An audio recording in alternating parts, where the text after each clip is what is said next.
Selamat malam Bapak Ibu, Saudara-saudari yang terkasih.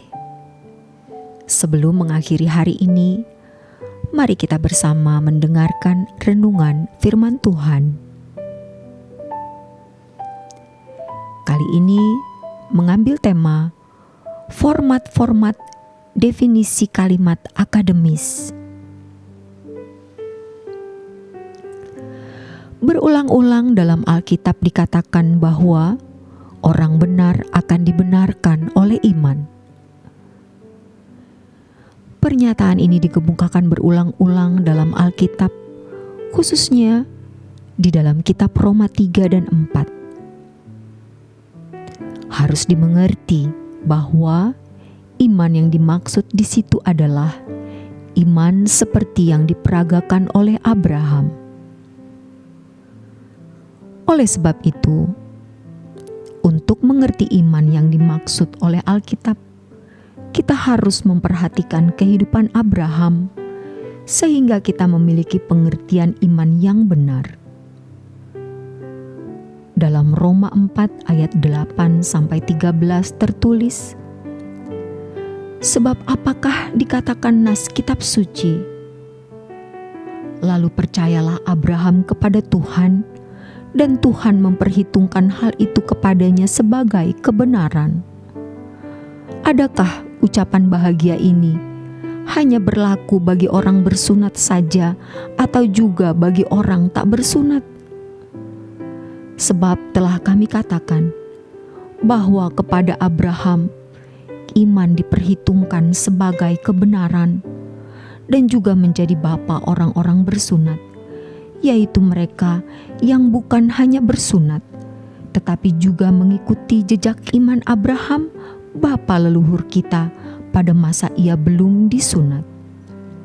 Sebab bukan karena hukum Taurat telah diberikan janji kepada Abraham dan keturunannya bahwa ia akan memiliki dunia, tetapi karena kebenaran berdasarkan iman. Pengertian dibenarkan dalam arti yang sempit adalah dianggap benar. Ini bukan berarti orang yang dibenarkan benar-benar sudah berkeadaan benar. Seorang yang percaya kurban Yesus berpotensi untuk menerima pembenaran secara lengkap.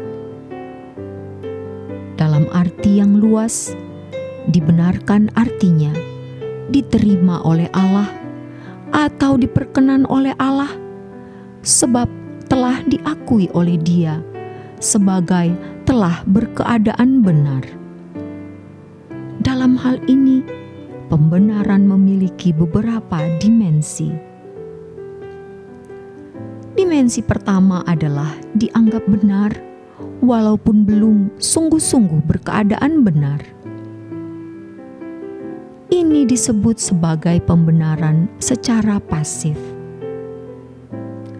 Dimensi kedua, proses dalam kehidupan orang percaya untuk mengalami perubahan dari keadaan tidak benar menjadi manusia yang berkeadaan benar sesuai dengan rancangan Allah semula.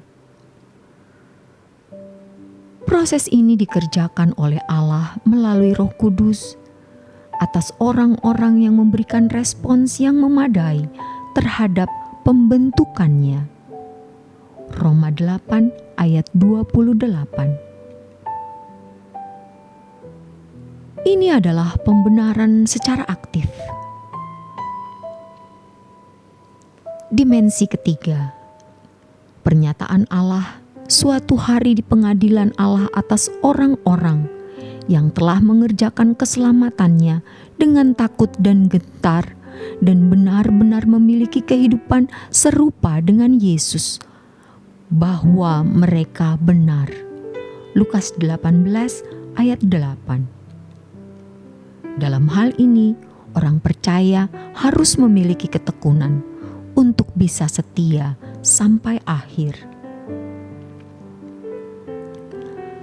Satu hal yang sangat penting harus diperhatikan adalah pernyataan bahwa dibenarkan bukan karena perbuatan, bukan berarti tidak ada tindakan.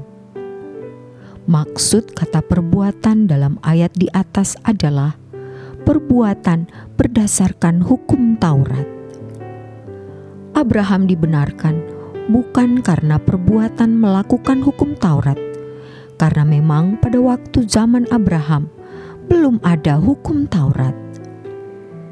Tetapi Abraham dibenarkan oleh tindakannya, yaitu dalam penurutan terhadap kehendak Allah. Penurutan terhadap kehendak Allah inilah yang dimaksud sebagai iman. Jadi, iman adalah sebuah tindakan nyata, bukan sekedar aktivitas nalar atau pikiran. Kalau iman dipahami sekadar aktivitas nalar atau pikiran, maka tidak perlu dipergumulkan dengan berat. Bila demikian, tentu saja Yesus tidak perlu berkata, "Bekerjalah untuk makanan yang tidak dapat binasa." Ketika dipertanyakan oleh murid-murid, "Pekerjaan apakah itu?" Yesus menjawab, "Pekerjaan itu adalah percaya kepada Dia yang telah diutus oleh Bapa." Yohanes 6 ayat 26 sampai 29. Ini berarti percaya atau beriman adalah suatu perjuangan. Banyak orang Kristen merasa tenang dengan kehidupan kekristenan mereka yang mereka yakini telah benar, sebab mereka merasa telah dibenarkan. Berdasarkan penjelasan dari format definisi kalimat akademis yang dinalar saja, mereka merasa sudah berpusat kepada Tuhan, padahal mereka hanya berpusat pada diri sendiri, yaitu hanya pada pikiran mereka dengan pengertian-pengertiannya dari format-format definisi kalimat akademis. Itulah sebabnya mereka tidak mengalami Tuhan secara nyata. Kehidupan kekristenan seperti ini tidak akan membuat kekristenan menjadi bertahan. Seperti masyarakat Kristen Eropa di bawah asuhan teolog-teolog hebat, lulusan seminari-seminari hebat pula, ternyata membawa kekristenan kandas. Eropa menjadi masyarakat yang tidak mengenal Injil. Gereja-gereja bangkrut. Namun demikian, ironisnya, masih banyak teolog-teolog di luar Eropa yang masih mewarisi kehidupan Kristen yang telah kehilangan spirit Injil yang murni tersebut. Mereka memandang pengajaran teologi mereka terbaik dan mampu menyelamatkan manusia. Padahal teologi mereka hanya membangun keberagamaan dengan liturgi-liturginya yang hikmat dan megah, tetapi tidak memindahkan hati orang percaya ke kerajaan surga. Di Indonesia, tentu saja masyarakatnya masih sangat religius. Agama apa saja bisa subur. Pengajaran yang cenderung memuat format-format definisi kalimat akademis yang dinalar dianggap telah menyelamatkan masyarakat, padahal tidak demikian. Waktu akan membuktikan.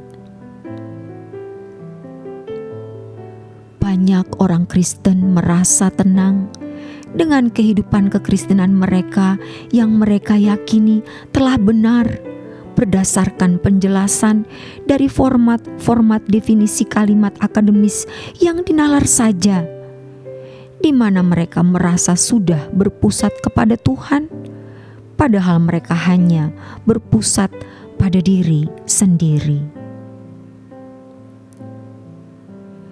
Demikianlah renungan untuk malam hari ini. Kiranya renungan kali ini memberi pencerahan bagi kita semua. Tuhan Yesus memberkati. Selamat beristirahat dalam berkat Tuhan.